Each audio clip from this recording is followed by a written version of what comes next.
Bueno, como una falta de respeto han catalogado miembros de la Comisión Externa del Censo 2012 los dichos del exdirector del INE, Francisco Lavé, quien aseguró que existía un complot en su contra para conversar de este tema y conocer más justamente de la reunión de este comité y la comisión investigadora de la Cámara de Diputados.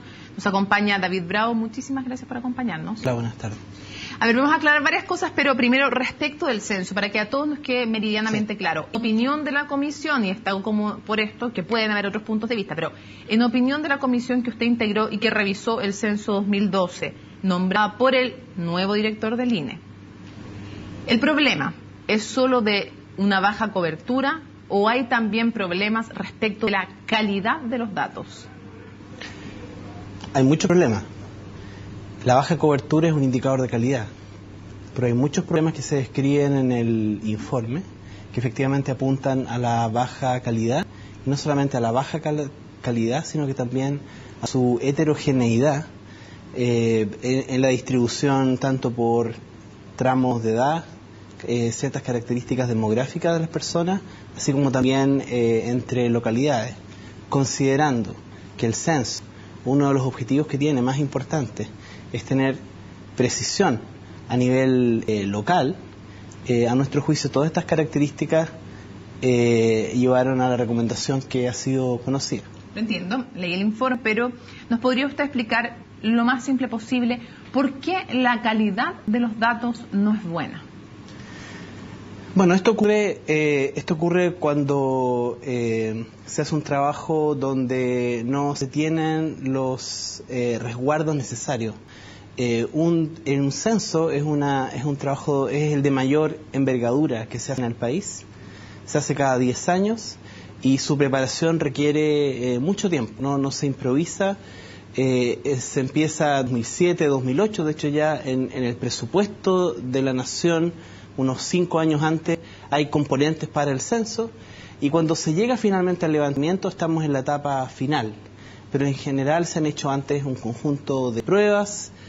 Y por lo tanto, cuando se produce este levantamiento, es la eliminación de un periodo importante.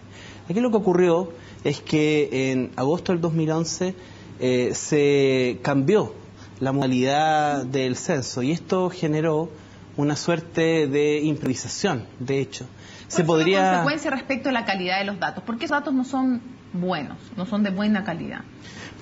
Lo que ocurre es que acá se afectó la calidad en términos de que, por ejemplo, todos los procesos sufrieron. El levantamiento de los datos no se planificó con el tiempo necesario, se subestimaron los recursos. Uno podría decir entonces, señor Bravo, que no estamos seguros de que los datos incluso que poseemos sean verídicos, certeros. Siempre hay errores en los levantamientos, ¿cierto? Por lo tanto, nunca hay un... En este caso me refiero. Cierto. Lo que quiero decir es que no existen los datos libres de error. Okay. Eso no... lo que ocurre es que en este caso la magnitud fue inusual y a nuestro juicio invalidante. Las posibilidades de reparar estos datos, a nuestro juicio, que fue un tema considerado por la Comisión en su discusión, no nos parecieron posibles. Cuando se habla para algunos de hacer un censo 2015, repetir el censo, ¿de qué estamos hablando?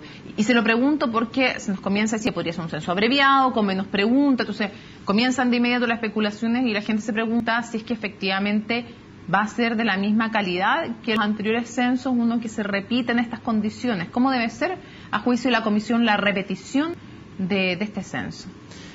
No va a ser una repetición, porque el censo de 2012 no se puede repetir. El censo es una fotografía de ese momento, el año 2012 pasó, ¿no? Tenemos que hacer un nuevo censo, esa es la propuesta de la Comisión para la consideración de las autoridades, el INE y la opinión pública, hacer un nuevo censo, lo antes posible. 2015 es nuestra propuesta.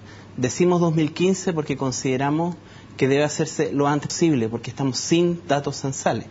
Ahora, lo fundamental es hacer un buen censo. En consecuencia, si no están las condiciones institucionales ni la preparación adecuada, se debería hacer entonces 2016, pero no podemos arriesgar el no tener un censo. Okay, ¿Qué características tiene? Que tener? Es un censo como el que debió haberse hecho, solo que nosotros recomendamos que sea un censo con menos preguntas en el cuestionario, que tenga las preguntas fundamentales que tienen que ir en un censo, que sean las recomendaciones internacionales. ¿Pero qué no vamos a saber entonces que podríamos haber sabido? ¿Fuera qué tipo de preguntas? Nosotros no, la verdad las cosas que nosotros no quisimos entrar en el detalle del cuestionario.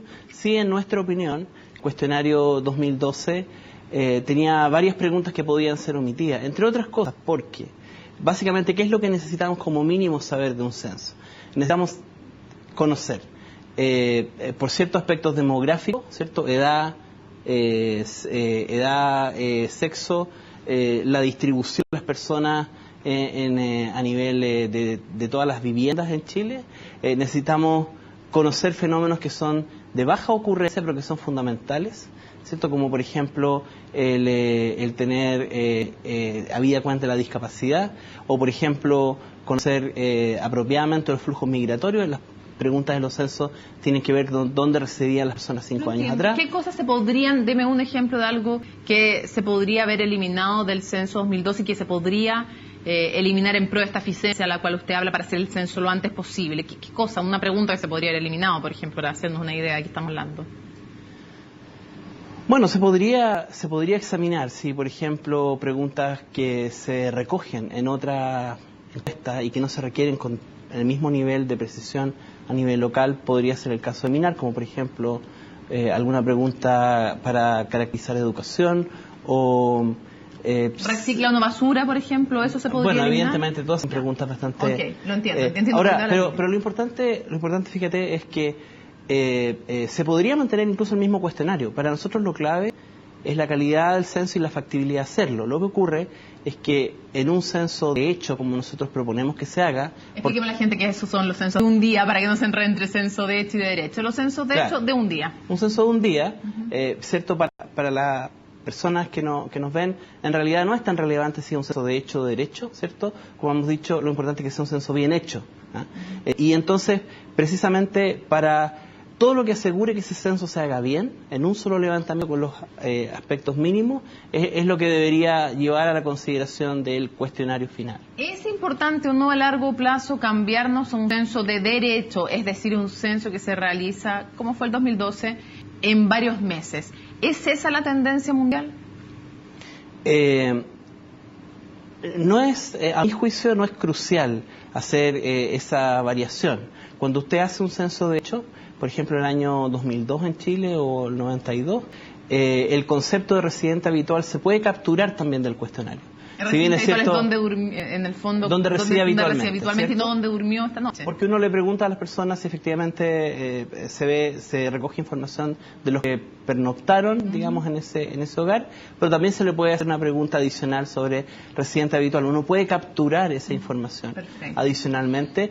Lo importante es que cualquiera sea la decisión que se tenga para el 2022, se tiene que hacer la discusión lo antes posible sobre esa modalidad y no se tiene que cambiar a mitad de camino o a 8 meses. Ok. 9,3% es lo que ustedes estiman como misión, pero dicen que ese no es el techo, sino que podría subir después de la conciliación de datos. Sí. ¿A cuánto puede subir el promedio nacional? ¿Hay alguna estimación? ¿Está diciendo que puede subir al doble? No. Esto se tiene que hacer con más tiempo y lo tiene que hacer CELADE, es una de nuestras recomendaciones. Ahora, nosotros tuvimos técnicos de CELADE trabajando con nosotros para la comisión y por eso decimos que nuestra estimación, especialmente la opinión más experta de CELADE, es que esta omisión puede ser mayor, por ciento. Los datos finales tienen que estimarse con precisión. Para nosotros no era necesario esperar a esos cálculos para ya obtener la conclusión de que este censo tenía tasas de omisión que van a triplicar, por lo menos la de años anteriores o la de países vecinos. Ahora, ¿qué les hace pensar a ustedes que, a diferencia de lo que sostiene Francisco Lavé, ni el presidente ni el ministro de Economía tenían el detalle de lo que implicaba tanto el cambio de modalidad como la forma en que se entregaron los datos? Bueno, nosotros recogimos un conjunto de antecedentes en la comisión. Debo también que nosotros no somos expertos en indagar ese tipo de cuestiones, ¿cierto? Nuestros términos de referencia eran para aspectos técnicos, ¿cierto? ¿Pero por qué lo mencionaron ustedes? Lo mencionamos porque nos quedó una sensación bastante fuerte, que examinando los PowerPoint, las presentaciones que preparó el director para la Comisión Censal o para las autoridades, según lo que nos reportaron distintas personas que trabajaron también con el exdirector, nos quedó la sensación muy clara de que en realidad se habían básicamente subestimado los riesgos en la forma de presentarlo a las autoridades. No se sopesaron adecuadamente, evidentemente, los posibles problemas, pero al mismo tiempo eso no se traspasó a las autoridades. Y, ¿se le ocultó información derechamente hablando chileno al presidente y al ministro? ¿Información que ellos debieron tener? Definitivamente no lo sé. Lo que nosotros sabemos es que se subestimaron de manera muy gruesa todos los problemas que implicaba un cambio de esta magnitud, que en general eso fue imprudente, porque no se pueden hacer ese tipo de variaciones sin haber cambiado al mismo tiempo la fecha final del censo. Por eso debiera habérsele dicho al presidente con claridad. Exactamente, y pienso que lo que ocurrió finalmente es que al presidente o a las autoridades, el subsecretario de Economía, el ministro de Economía, se le presentó un cuadro excesivamente optimista y lleno de voluntarismo. Se nos acaba el tiempo porque nos está esperando otro entrevistado, sí. Pero brevemente, la forma en que se nos presentaron los datos a los chilenos, es decir, dándonos una cifra gruesa, sin explicarnos que había ahí también una cifra de hogares con moradores ausentes, pero además de hogares que no habían logrado ser censados. Se ha dicho de parte del exdirector del INE que en otros países así se hace, y se ha dicho también que en los censos anteriores de un día era normal desagregar, pero no en los otros. ¿Tiene razón o no, brevemente? No tiene razón. Este es el documento, ¿cierto?, que se presentó al país. Yo invito a que quien quiera puede mirar esto. Aquí en ninguna parte se siguen los estándares de especificar de manera clara que los 16.300.000 personas que se reportan acá y que se reportan con información a nivel comunal, en ninguna parte se dice que estas son personas que no fueron censadas, que en realidad las personas censadas fueron menos y que esto incluye estas otras imputaciones. Se sale de los estándares de transparencia, de los estándares internacionales y si bien es cierto, el exdirector del INE nos dijo que este había sido meramente un problema comunicacional, hay otras personas que fueron entrevistadas por nosotros que nos dijeron que el director había sido advertido con bastante anticipación de cómo se tenían que presentar los datos y eso no ocurrió. Perfecto. Muchísimas gracias por habernos acompañado. Gracias a ti. Hacemos una pausa y estamos de regreso en Resumen Ejecutivo.